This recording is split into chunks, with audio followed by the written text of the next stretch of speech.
Hi everyone, it's me, Darlene. Today I am starting a new series where I am going to just throw out some ideas for different kinds of videos you could possibly create to become a content creator on YouTube.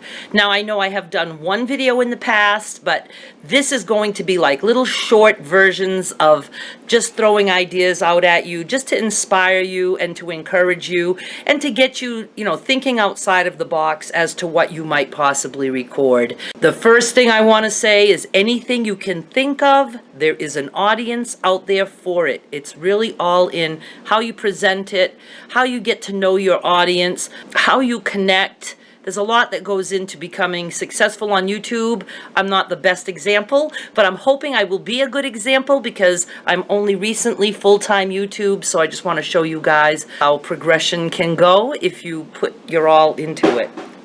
My mother made a noise and scared me. The video ideas that I have for you today, I was just going into my utensil drawer, which is kind of a junky utensil drawer, and I thought, how cool for somebody to do a video on just organizing a junk drawer. And then you'll also remember that I have a junk drawer that I want to go through that I mentioned to you guys before.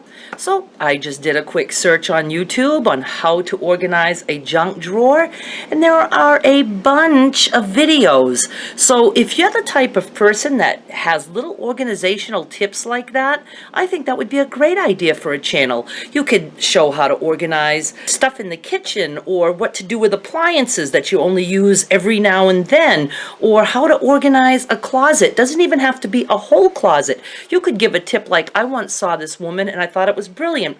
On the inside of the door, she just hung some baskets and just threw socks in one, underwear in one for her boys. So they didn't have to like open a drawer, just underwear were there, socks were there, not even matched. Buy the same kind, throw them all in there, let them grab 2 socks, they have socks.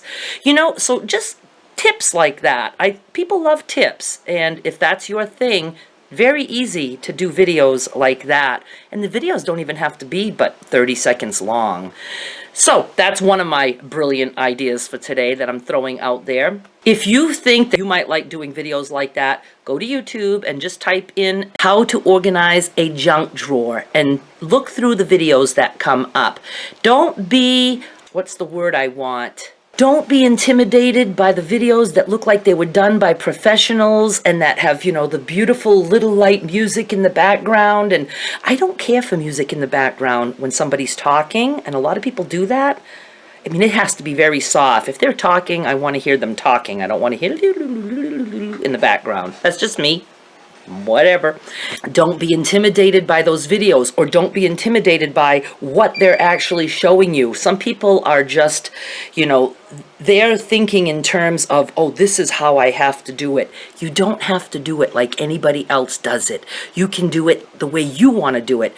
I would like to see somebody organize a junk drawer, giving tips of like, cutting the bottom of a cereal box and using that as a container to hold pencils. It doesn't have to be, oh, go to IKEA and buy these containers.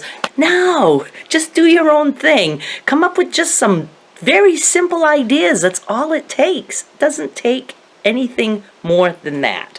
My next idea is, this is great for those of you who don't want to do any speaking on camera. It kind of goes along the lines of my doodling, where I just sit and doodle. Doesn't matter what noise is going on in the house because nobody's going to hear that. I do put some music to the doodles. And this is an idea that I had for my son and his daughter, but they just, don't have the time for it or whatever. I keep trying to get him more into YouTube, but it's not everybody's thing. Making jigsaw puzzles. Setting up the camera, just recording every time you sit down, and then you just put that all to fast speed after, and somebody can sit and watch you make a puzzle in a matter of a couple minutes. Here are the good things about that. If you're someone who likes to make jigsaw puzzles, by knowing you're going to share your puzzle making skills with the world, it will encourage you to go hunt down unusual puzzles, go to thrift stores, go to yard sales, collect all the puzzles you can find and sit down every night and record yourself making the puzzles. Believe it or not, people will watch that. I watched some family make a puzzle that took up their entire dining room table. As a matter of fact, they had to put a big board of plywood on the table. The puzzle was gigantic, and it took them something like, I don't know, weeks. It took them weeks to make it, and they just edited that down and played it in fast speed, and I sat there and watched them make that entire puzzle. So people do like things like that, and if you do something like that, whether it's puzzles or drawing or whatever, think in terms of what people like. People like cats, people like dogs, people might like puzzles of sceneries, you know, and you will attract people who not only like puzzles but just want to see a puzzle of a beautiful cat or some flowers. So you attract all kinds of people when you do something like that. That's a very easy channel to create and to keep up. And then even if you want, you could show how to one thing that my son does for my granddaughter Skylar is he glues the puzzle and frames it and hangs it up. If you want to do that step, you could show how to do things like that. And if you go to thrift stores and stuff, don't worry if there are pieces missing. That just makes it more interesting. That's just another idea that I'm throwing out there, that something that might interest you. You can even have your children doing it. Just a little kid's puzzle. Let your kids have their own channel where they just make a puzzle, put it in fast speed. You know, other kids will love to watch it. Okay, and once again, you can just go to YouTube and search for time-lapse jigsaw puzzles. And the first one that came up for me is Epic Jigsaw Puzzle, time-lapse. This person did a puzzle, 33,600 pieces, wildlife. And it took them 9 months to do the puzzle, and they have that condensed down to 2 minutes and 35 seconds. Now, I have not watched this at all. I don't even know, you know, how they did it, but I'm just throwing it out there. You might want to go look. So if you search for time-lapse jigsaw puzzle, you're going to find a lot of things to look through. And that one is just called Epic Jigsaw Puzzle Time-Lapse. So you can go look at that one if you want. And my last idea for videos today is, are you a collector? Do you collect things? I don't care if it's rocks from your backyard or beautiful little glass ornaments, anything that you're interested in collecting or that you might be interested in starting to collect, because what a cool way to start a YouTube channel for something that you might like to do, and start your channel and your collection at the same time.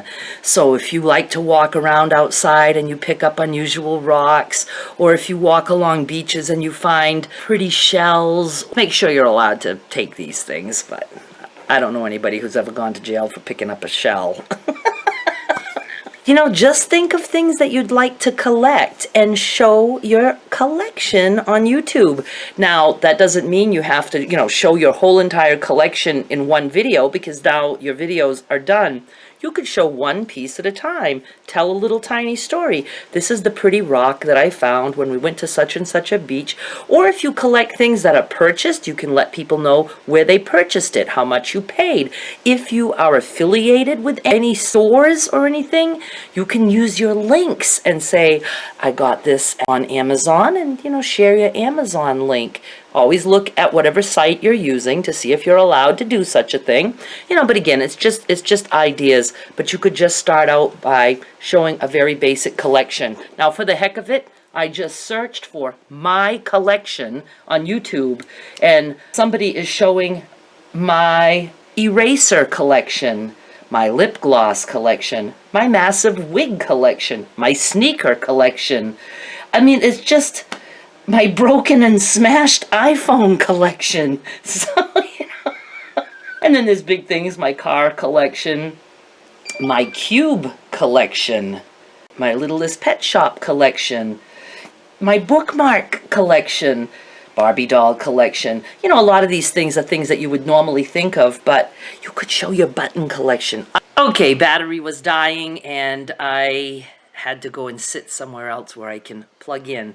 So I just wanted to, I don't know where I left off, but I think I was talking about collections.